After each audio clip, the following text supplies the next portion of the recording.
Hello दोस्तों, क्या हाल है। आज तारीख 31 मई 2024 दिन शुक्रवार, और आइए बात करते हैं आज के मुख्य समाचार में देश की तमाम बड़ी खबरों पर नजर डालते हैं। देखिए दोस्तों, आज के दिन वर्ल्ड नो टोबैको डे के रूप में मनाया जाता है, यानी कि विश्व तंबाकू निषेध दिवस के रूप में मनाया जाता है। स्टॉप स्मोकिंग, कभी धूम्रपान और तंबाकू का सेवन न करें। तो चलिए आगे बढ़े खबरों में। तो देखिए, सबसे पहली अच्छी खबर तो यह है कि आरबीआई ने अपनी एनुअल रिपोर्ट में फाइनेंस ईयर 2024-25 में भारत की वृद्धि दर 7% रहने का अनुमान जताया है। रिजर्व बैंक की तरफ से यह वार्षिक रिपोर्ट पेश की गई है। इंडिया रेटिंग एंड रिसर्च ने यह अनुमान जताया कि आरबीआई जो हाल ही में सरकार को डिविडेंड ट्रांसफर करने का ऐलान किया था, इस वजह से इंटरेस्ट रेट यानी कि बैंक लोन वगैरह की दरें कम हो सकती है। शायद आपको पता होगा, आरबीआई भारत को 2.11 करोड़ का डिविडेंड यानी कि लाभांश देगा, और इस वजह से राज्य कोष की स्थिति को बढ़ावा मिलेगा। चलिए दोस्तों, खबरों में आगे बढ़ते हैं। मुकेश अंबानी की बड़ी प्लानिंग को देखिए। जियो फाइनेंस सर्विस ने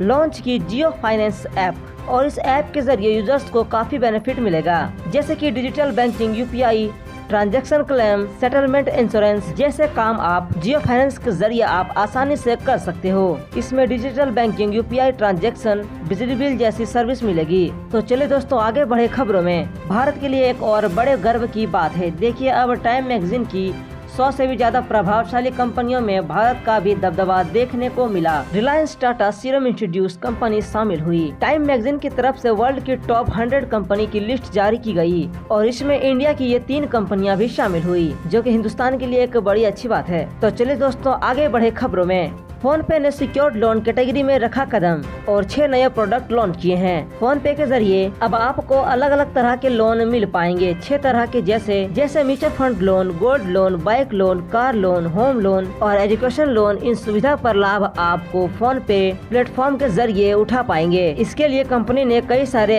NBFC के साथ साझेदारी भी की है। चलिए अगला अपडेट देखते हैं। आज से लागू हो गया है नया इंटरनेट बेस्ड ट्रेडिंग नियम। सेबी की तरफ से इस नियम में बदलाव किया गया, और देखिए, नए नियम के मुताबिक अब स्टॉक चेन 7 दिनों के भीतर ही स्टॉक ब्रोकर को इंटरनेट बेस्ड ट्रेडिंग के लिए मंजूरी देगी।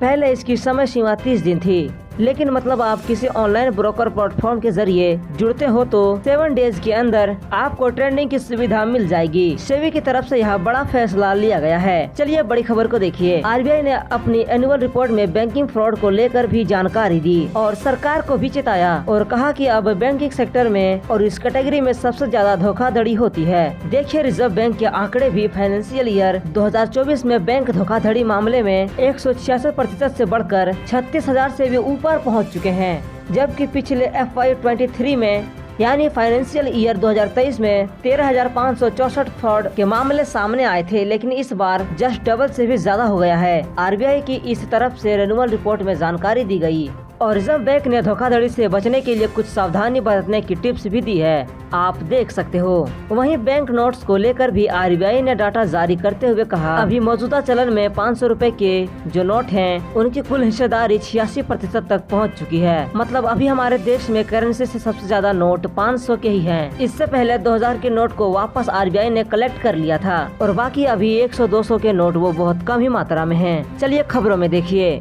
200 से ज्यादा सार्वजनिक कार्यक्रम, 80 इंटरव्यू के साथ आखिरकार पीएम मोदी ने लोकसभा चुनाव अभियान का समापन किया। जी हाँ, लोकसभा चुनाव 2024 का प्रचार समाप्त हो चुका है। अब कल 1 जून को अंतिम 7वें चरणों के लिए मतदान होगा, और आप भी वोट डालने जरूर जाएं। और देखिए, चुनाव प्रचार खत्म होने के बाद पीएम मोदी कन्याकुमारी में पहले पूजा करी, और फिर 45 घंटों के लिए ध्यान में लीन हो गए। यह तस्वीर आप देख सकते हो। तो दोस्तों, ऐसे ही न्यूज देखने के लिए वीडियो को लाइक और चैनल को सब्सक्राइब करें। धन्यवाद।